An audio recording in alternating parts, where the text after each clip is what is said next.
আসসালামু আলাইকুম। এটিএন বাংলা সংবাদে সবাইকে স্বাগত জানাচ্ছি চৈতি সরওয়ার। শুরুতেই জানিয়ে দেব বিআরবি কেবলস সংবাদ শিরোনাম। কুষ্টিয়ায় বিপ্লবী বাঘা যতীনের ভাস্কর্য ভাঙার মামলায় যুবলীগ নেতা আনিস সহ ৩ জনের রিমান্ড মঞ্জুর।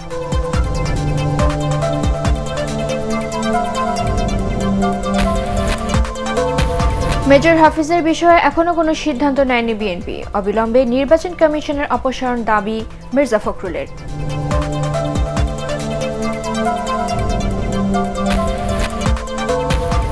২ বছর ধরে সবচেয়ে বায়ু দূষিত দেশ বাংলাদেশ। সমন্বয়হীনতা ও নগর কর্তৃপক্ষের উদ্যোগের সঠিক বাস্তবায়ন না হওয়ায় বড় কারণ বলছেন বিশেষজ্ঞরা।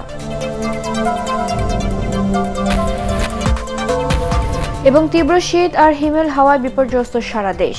উত্তরবঙ্গে চরম দুর্ভোগে নিম্ন আয়ের মানুষ।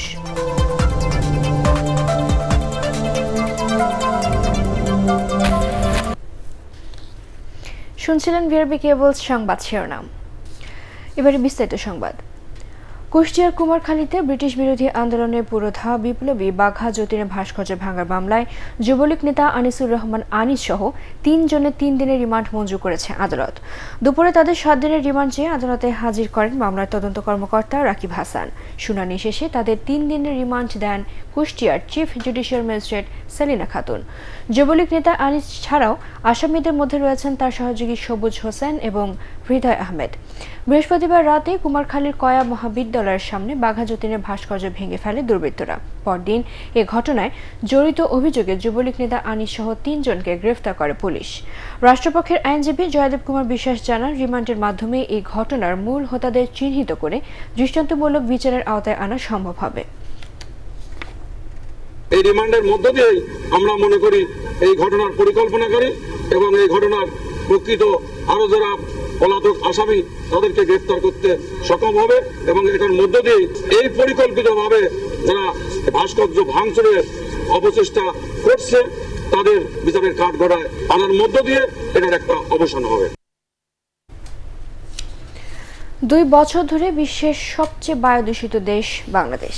গতকালও সর্বোচ্চ বাতাসের মান নিয়ে নয়াদিল্লি সহ বিশ্বের সব দূষিত শহরকে পেছনে ফেলে ঢাকা। যদিও ২০১৯ সালে এই মহামারীর অবস্থান ছিল ২১ নম্বরে। বিশেষজ্ঞরা বলছেন, উন্নয়ন সমন্বয়হীনতাগুলোর সমন্বয়হীনতা ও নগর কর্তৃপক্ষের নেওয়া নানা উদ্যোগের সঠিক বাস্তবায়ন না হওয়াই এর বড় কারণ। ফলে ঢাকায় স্বাস্থ্য ঝুঁকিও এখন চরমে। আদিন সজীবের রিপোর্ট, ক্যামেরা ছিলেন এমদাদুল হক। বিষাক্ত কার্বন ছড়িয়ে পড়ছে আকাশে বাতাসে। মেগাসিটির ঢাকার চারপাশে গড়ে ওঠা এসব ইটভাটার কালো ধোঁয়ায় মারাত্মকভাবে দূষিত হচ্ছে পরিবেশ। গত কয়েক বছরে নগরের পরিবেশকে বাঁচাতে বেশ কিছু ইটভাটা বন্ধ করে দেয়া হলেও আবাসিক এলাকার পাশেই অবৈধভাবে এখনও অনেকগুলো টিকে আছে আইনের ফাঁকফোকর দিয়েই। এটা অবৈধ না, মানে এটা তাদের সংসার চালানোর জন্য, কারণ ২৫০ লোক যে কাজ করে তাদের সংসার আছে, মালিকের সংসার আছে। শুধু ইটভাটাই নয়, মেয়াদ উত্তীর্ণ যানবাহনের কালো ধোঁয়া, মাত্রাতিরিক্ত ধুলাবালিতে ঢাকার বাতাসে ক্ষতিকর উপাদানের উপস্থিতি বেড়েই চলছে। বিশ্বের বায়ুমান যাচাই প্রযুক্তি প্রতিষ্ঠান এয়ার ভিজুয়ালের বায়ুমান সূচক অনুযায়ী রোববারও বিশ্বের সবচেয়ে দূষিত শহর ঢাকা। বাতাসের মান এই দিন কখনো ২০২ তো কখনো ৩০০রও বেশি। পেছনে ফেলেছে ভারতের দিল্লি ও মুম্বাইকে। এই প্রতিষ্ঠানের হিসেবে ২০১৮ ও ১৯ সালে বিশ্বের সবচেয়ে দূষিত দেশও বাংলাদেশ। কোনো সমন্বয় নাই, কাজ সারাদিন থেকে আনে উনে কোনো কাজে করে না। কি কাজ করে সরকার দেখে এগুলা? এরকম একটা মধ্যমণি জায়গাতে এরকম অব্যবস্থাপনা আসলেই ভাবা যায় না। এক একটা রাস্তা ২-৩ বার করে কাটা হচ্ছে। মুক্ত বাতাস যেন আমরা পাই, সেটি সরকারের কাছে আমাদের দাবি। বিশেষজ্ঞরা বলছেন, উন্নয়নমূলক কাজের সমন্বয়হীনতা, যানবাহন ও ইটভাটার কয়লা পোড়ানো ধোঁয়ায় আচ্ছন্ন ঢাকার বায়ুতে থাকে বিষাক্ত সব উপাদান।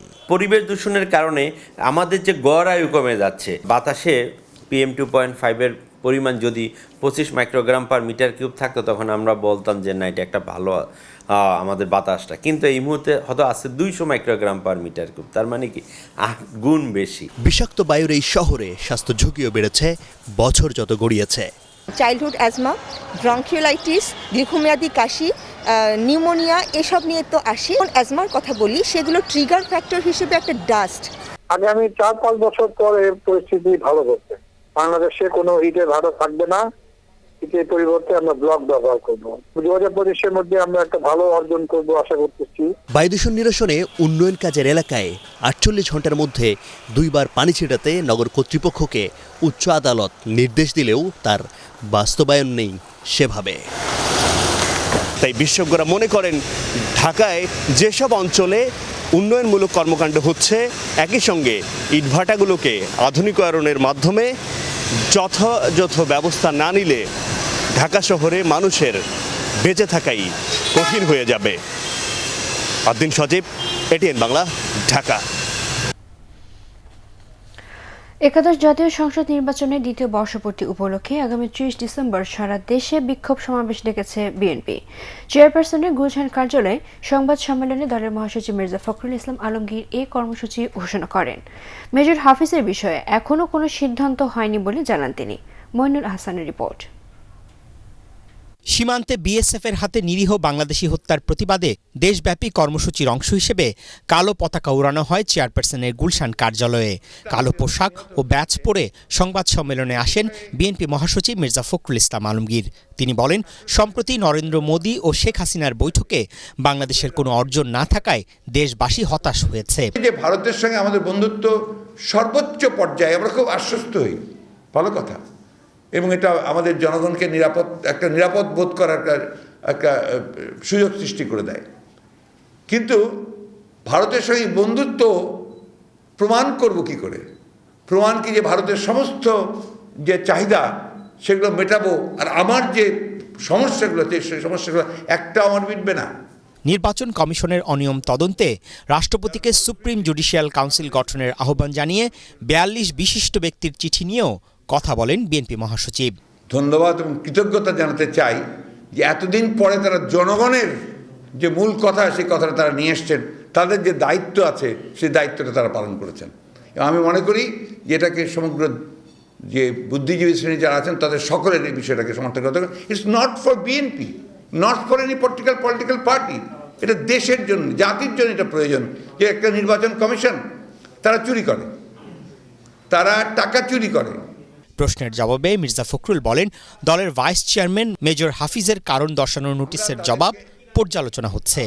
তারা রাষ্ট্রদ্রোহ মামলা করেছে মেজর হাফিজের বিরুদ্ধে, তার বিরুদ্ধে নাশকতার মামলা করেছে, তার বিরুদ্ধে বাস পুড়িয়ে দেওয়ার মামলা করেছে, ট্রাক পুড়িয়ে দেওয়ার মামলা করেছে, এবং সেটা হচ্ছে 10টা মামলা। জেলেও খেটেছেন উনি, একেবারে ধরে রাস্তা থেকে তুলে নিয়ে ওনাকে জেলে নিয়ে গেছেন, তাই না? তো সেই ক্ষেত্রে তাদের মুখেতেই কথা শোভা পায় না। এদিকে সীমান্তে বিএসএফের হাতে নিরীহ বাংলাদেশি হত্যার প্রতিবাদে নয়াপল্টন কেন্দ্রীয় কার্যালয়ের সামনে রুহুল কবির রিজভির নেতৃত্বে মানববন্ধন করে বিএনপি নেতাকর্মীরা। মইনুল আহসান, এটিএন বাংলা, ঢাকা। মুক্তিযুদ্ধের পক্ষ বিপক্ষ বিরোধে বিএনপি এখন সাংগঠনিকভাবে বিপর্যস্ত বলে মন্তব্য করেছেন আওয়ামী লীগ সাধারণ সম্পাদক ওবায়দুল কাদের। মহান বিজয় দিবস উপলক্ষে রাজধানীর ডিপ্লোমা ইঞ্জিনিয়ার্স ইনস্টিটিউটে স্বেচ্ছাসেবক লীগের আলোচনা সভায় তিনি এই মন্তব্য করেন। তিনি আরও বলেন, সব দিকে ব্যর্থ হয়ে বিএনপি নির্বাচনকে প্রশ্নবিদ্ধ করার অপকৌশল নিয়েছে। তাদের এই অপকৌশল সফল হবে না বলেও দাবি করেন সড়ক পরিবহন ও সেতু মন্ত্রী ওবায়দুল কাদের। বিএনপি আর সকল দিক থেকে ব্যর্থ হয়ে এখন নির্বাচন কমিশনকে বিতর্কিত করার অপপ্রয়াস চালাচ্ছে। নেতিবাচক রাজনীতির কারণে জনগণ তাদের বারবার প্রত্যাখ্যান করেছে। ভোট কেন্দ্রে না এসে ভোটের দিন জনরায়কে হঠাৎ করে দুপুর বেলা প্রত্যাখ্যান করা তাদের এই অপকৌশলের অংশ। নির্ধারিত সময়ে ফ্ল্যাট হস্তান্তর না করা সহ বিভিন্ন অনিয়মের অভিযোগ উঠেছে ডেভেলপার কোম্পানি ডোম ইনোর বিরুদ্ধে। রাজধানীর নয়াপল্টনে জমির মালিকদের এমন অভিযোগের সত্যতা পাওয়া গেছে police bureau of investigation PBI এর তদন্তেও। তবে ডোম ইনো কর্তৃপক্ষ বলছে, প্রকল্পের কাজে অনিয়ম হয়ে থাকলে তা আলোচনার মাধ্যমে সমাধান করা হবে। আরও জানাচ্ছেন শফিকুল ইসলাম শামীম। রাজধানীর নয়াপল্টনের 55 নম্বর হোল্ডিংয়ের 29 কাঠা জমিতে 2011 সালে বিলাসবহুল 5টি ভবনের কাজ শুরু করে ডেভেলপার কোম্পানি ডোমিনো। 2007 সালে জমি নিলেও কাজ শুরু করা হয় 4 বছর পরে, এবং তা 2014 সালে হস্তান্তরের কথা থাকলেও 2020 সালেও কাজ শেষ করেনি ডোমিনো। এ কারণে জমির মালিকরা নিজেদের বাড়ি থেকে নির্বাসিত 9 বছরেরও বেশি সময়। ভাড়া বাবদ মালিকপক্ষকে মাসিক 9,38,000 টাকা করে দেওয়ার কথা থাকলেও তা দিচ্ছে না ডোমিনো, এমন অভিযোগ ভুক্তভোগীদের। আমাদের ইনকাম সোর্স ছিল এই বাড়ি ভাড়া নিয়ে, এখন তো বাড়ি ভাড়া ওরা দিচ্ছে না, যার জন্য আমরা এখন প্রায় পথে পড়ে বসে যাচ্ছি। কোম্পানিটা এত বেশি মানে মানে কি বলবো, মানে খারাপ কথা মুখে আসে না, তো এটা যদি আমরা একটু সুরাহা চাই আমাদের জন্য একটা করে, কারণ আমরা খুবই কষ্টে আছি। অভিযোগ উঠেছে ফ্ল্যাট কিনেও প্রতারণার শিকার হয়েছেন অনেকে। নির্ধারিত সময়ের চেয়ে 4 বছরের বেশি সময় অপেক্ষা করেও মিলছে না কাঙ্ক্ষিত ফ্ল্যাট। কাজ শেষ না করেই ফ্ল্যাট গ্রহীতাদের কাছ থেকে 70 থেকে 80 লাখ টাকা করে নিয়েছে ডোমিনো, এমন অভিযোগ ক্রেতাদের। আজ 8 বছর আগে বুকিং করা আমার, এখন পর্যন্ত আমার ফ্ল্যাট এখন পর্যন্ত পাখি ওড়ে। কবে এটা পাবো, আমি কি এটা জীবিত অবস্থায় খেয়ে যেতে পারবো, উঠতে পারবো কিনা সেটা আমি বুঝতে পারতেছি না। ডোমিনো ডেভেলপার কোম্পানিটি জমির মালিক এবং গ্রাহকদের সাথে চুক্তি ভঙ্গ করায় আদালতের দ্বারস্থ হয়েছেন ভুক্তভোগীরা। অনেক প্লটেই এগ্রিমেন্ট করে সে এগ্রিমেন্ট অনুযায়ী যথাসময়ে প্রকল্প বাস্তবায়ন করেনি। মামলায় পুলিশ ব্যুরো অফ ইনভেস্টিগেশনে তদন্তের জন্য দিয়েছিল, সেই তদন্ত রিপোর্টেও সার্বিক বিষয় বর্ণনা করে তাদের বিরুদ্ধে প্রাথমিক সত্যতা পাওয়া গেছে এই অভিযোগের। এসব অভিযোগের জবাবে ডোমিনো কর্তৃপক্ষ এটিএন বাংলার কাছে তাদের বক্তব্য তুলে ধরেন। ক্যাশ ফ্লোটা ওইভাবে অ্যাডিকুয়েট হচ্ছে না, এই বিল্ডিংগুলোই চলে বেসিক্যালি ব্র্যান্ডের মানি আর ডেভেলপারের কিছু ইনভেস্টমেন্ট। যখনই ফ্লোটা কমে যায় তখনই এই ইরোরগুলো তৈরি হয়। আলোচনা চলছে এবং ভেরি সুন একটা আলোচনা হবে। কাজ ওখানে বন্ধ হয়, কাজ হলো স্লো। প্রতিষ্ঠানটির বিরুদ্ধে রাজধানীর বিভিন্ন এলাকায় চলমান প্রকল্পগুলোতেও অনিয়মের অভিযোগ উঠেছে। শফিকুল ইসলাম শামীম, এটিএন বাংলা, ঢাকা। করোনার স্বাস্থ্য সেবা দিতে গিয়ে অসাবধানতার কারণে অনেক স্বাস্থ্যকর্মী ভাইরাসে আক্রান্ত হচ্ছেন। এছাড়া করোনার বর্জ্য ব্যবস্থাপনা নিয়েও বাড়ছে ঝুঁকি। ইনফেকশন প্রিভেনশন অ্যান্ড কন্ট্রোল নিয়ে অবস্ট্রিকাল অ্যান্ড গাইনোকোলজিক্যাল সোসাইটির ভার্চুয়াল আলোচনায় এসব তথ্য জানানো হয়।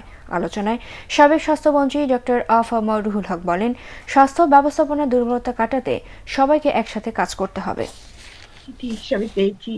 যে ওয়ার্ড আছে সেই ওয়ার্ডের এক কোণার থেকে 2-4টি বেড আলাদা করে সেখানে এই ইউনিটটি তৈরি করেন। সিরিয়াস পেশেন্ট যারা যে হিমোরেজ নিয়ে আসে বা এক্লাম্পসিয়া নিয়ে আসে বা আরো এর সাথে কমপ্লিকেশন নিয়ে আসে, তাদের বাঁচানোর জন্য আপনাদের অবশ্যই অবশ্যই অবশ্যই এটি দরকার এবং সেটির জন্য আপনারা এখনই প্রেস করুন। প্রত্যেক জায়গায় হসপিটালে আপনার চেষ্টা করুন।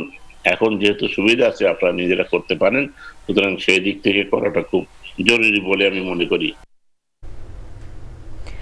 তীব্র শীত আর হিমেল হাওয়ায় বিপর্যস্ত সারা দেশ। রাজধানীতে এর প্রকোপ খুব একটা টের পাওয়া না গেলেও ভুগছে দেশের উত্তরাঞ্চল। আগুন জ্বালিয়ে আর পুরনো গরম কাপড়ে উষ্ণতা খুঁজছেন এসব এলাকার খেটে খাওয়া মানুষ। ঠান্ডাজনিত বিভিন্ন রোগে হাসপাতালেও বাড়ছে ভিড়। জেলা প্রতিনিধিদের পাঠানো তথ্যচিত্রে আরও জানাচ্ছেন জাহিদুল আলম। কনকনে শীতে চরম দুর্দশায় দেশের বিভিন্ন স্থানের খেটে খাওয়া মানুষ। কাজের অভাবে জুটছে না 3 বেলা খাবার। শীত থেকে বাঁচতে নেই গরম কাপড়ও। কুড়িগ্রামে সকালে তাপমাত্রা নেমে যায় 10 ডিগ্রি সেলসিয়াসের নিচে। তাপমাত্রা নামতে থাকায় দুর্ভোগেও দরিদ্র মানুষ। ঠাকুরগাঁওয়ে ঘন কুয়াশায় বড় বীজতলা নষ্ট ও আলু খেতে রোগবালাইয়ের আশঙ্কা করছেন কৃষকরা। এখনই ফসল রক্ষা করতে না পারলে আর্থিকভাবে ক্ষতির সম্মুখীন হতে পারেন তারা। খুব ঠান্ডা করছে, কিন্তু গরিব মানুষ ঢাকায় গেছে কোনো মতে জীবন বাঁচাই, কাপড় চোপড় আমরা কোথায় পাই কিনতে। পঞ্চগড়ে তাপমাত্রা সর্বনিম্ন 7.5 ডিগ্রি সেলসিয়াস। তাপমাত্রা কমতে থাকায় জেলার হাসপাতালগুলোতে বাড়ছে সকল বয়সী রোগীর ভিড়। নাটোরে অব্যাহত রয়েছে মৃদু শৈত্যপ্রবাহ। ঠান্ডার হাত থেকে বাঁচতে ফুটপাতের গরম কাপড়ের দোকানগুলোতে ভিড় বাড়ছে। ঈশ্বরদী আবহাওয়া অফিস জানায়, সকাল 9টায় জেলার তাপমাত্রা ছিল 9.8 ডিগ্রি সেলসিয়াস। ঘন কুয়াশা আর হিমেল হাওয়ায় বিপর্যস্ত শেরপুরের শহর, গ্রাম, চর ও পাহাড়ি অঞ্চলের অসহায় মানুষ। তীব্র শীতেও কাজে যেতে বাধ্য হচ্ছেন কৃষি শ্রমিক ও নিম্ন আয়ের মানুষরা। ঘন কুয়াশা আর অব্যাহত শৈত্যপ্রবাহে স্থবির হয়েছে সিরাজগঞ্জের জনজীবনও। জাহিদুল আলম, এটিএন বাংলা। জানিয়ে দেব শেয়ার বাজারের খবর।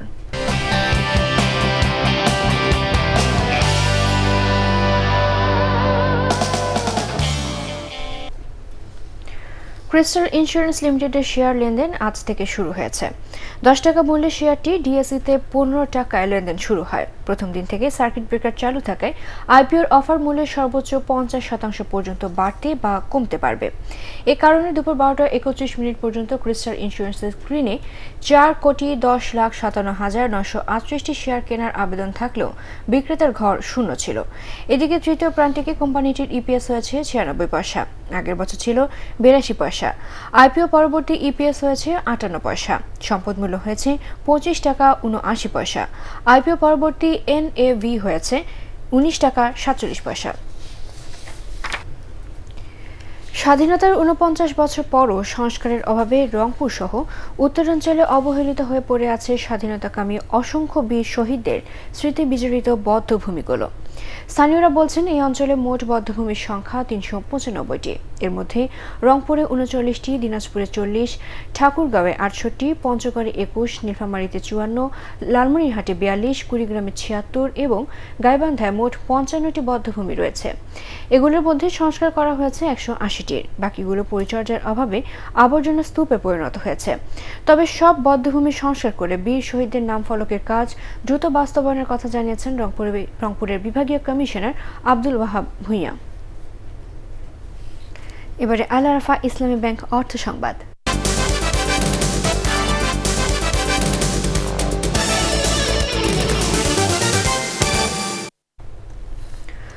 অদক্ষ কাউকে চট্টগ্রাম বন্দরের দায়িত্ব দেওয়া হবে না বলে জানিয়েছেন নৌ পরিবহন প্রতিমন্ত্রী খালিদ মাহমুদ চৌধুরী। চট্টগ্রাম বন্দরের উপদেষ্টা পরিষদের সভা শেষে তিনি একথা জানান। কর্ণফুলী নদীর ক্যাপিটাল ড্রেজিং চালুর প্রয়োজনীয় যন্ত্রপাতি সংগ্রহ করা হচ্ছে উল্লেখ করে তিনি বলেন, বন্দরের সক্ষমতা বাড়ায় দেশি বিদেশি বিনিয়োগ বাড়ছে। বন্দর পরিচালনায় সরকার দক্ষ জনশক্তির উপর জোর দিচ্ছে বলেও জানান নৌ প্রতিমন্ত্রী। এবারে মিল্ক ভিটা আন্তর্জাতিক সংবাদ।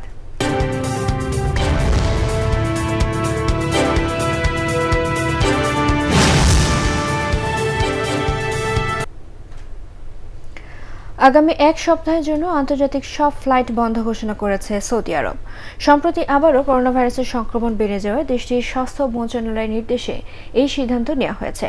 নিষেধাজ্ঞা আরও এক সপ্তাহ বাড়তে পারে। তবে বর্তমানে সৌদি আরবে অবস্থান করা বিদেশি নাগরিকরা তাদের দেশে ফিরে যেতে পারবেন। পাশাপাশি আরও কয়েকটি নির্দেশনা দিয়েছে সৌদি সরকার। গত 8 ডিসেম্বর থেকে ইউরোপের কোনো নাগরিক সৌদি আরবে গিয়ে থাকলে তাদের 15 দিন হোম কোয়ারেন্টাইনে থাকা ছাড়াও 5 দিন পর পর করোনা পরীক্ষা করাতে হবে। তবে যেসব দেশে নতুন করে করোনা সংক্রমণ শুরু হয়নি সেসব দেশের সাথে সৌদি আরবের আমদানি রফতানি কার্যক্রম চলবে। এবারে সন্ধানী লাইফ ইন্স্যুরেন্স কোম্পানি লিমিটেড বাণিজ্য সংবাদ।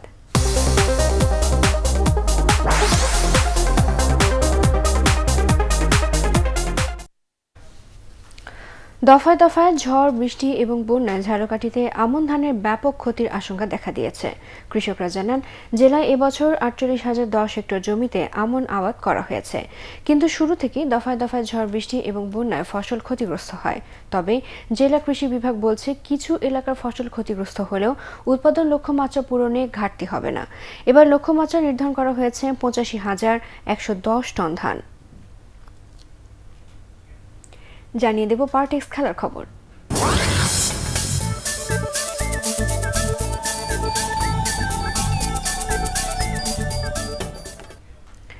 স্প্যানিশ লা লিগায় এইবারকে 3-1 গোলে হারিয়েছে রিয়াল মাদ্রিদ। প্রতিপক্ষের মাঠে 6 মিনিটে রিয়ালকে 1-0 লিড পাইয়ে দেন ফরাসি তারকা করিম বেনজেমা। চলতি মৌসুমে এটি বেনজেমার 7ম গোল। 13 মিনিটে ব্যবধান দ্বিগুণ করেন লুকা মডরিচ। তবে পিছিয়ে থাকা এইবার 28 মিনিটে গার্সিয়ার দূরপাল্লার শটে ব্যবধান 2-1 নামিয়ে আনে। খেলার শেষের ইনজুরি টাইমে ভাস্কেস রিয়ালের 3-1 গোলের জয় নিশ্চিত করেন। এই জয়ে 14 ম্যাচে 29 পয়েন্ট নিয়ে লিগ টেবিলের দ্বিতীয় স্থানে উঠল বর্তমান চ্যাম্পিয়নরা। শেষ করার আগে বিআরবি কেবল সংবাদ শিরোনাম জানিয়ে দেব আরও একবার। কুষ্টিয়ায় বিপ্লবী বাঘা যতীনের ভাস্কর্য ভাঙার মামলায় যুবলীগ নেতা আনিস সহ 3 জনের রিমান্ড মঞ্জুর।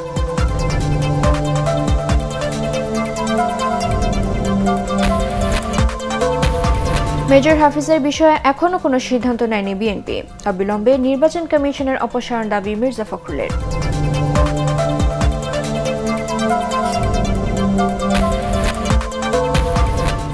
2 বছর ধরে সবচেয়ে বায়ু দূষিত দেশ বাংলাদেশ। সমন্বয়হীনতা ও নগর কর্তৃপক্ষের উদ্যোগের সঠিক বাস্তবায়ন না হওয়াই বড় কারণ বলছেন বিশেষজ্ঞরা। এবং তীব্র শীত আর হিমেল হাওয়ায় বিপর্যস্ত সারা দেশ। উত্তরবঙ্গে চরম দুর্ভোগে নিম্ন আয়ের মানুষ।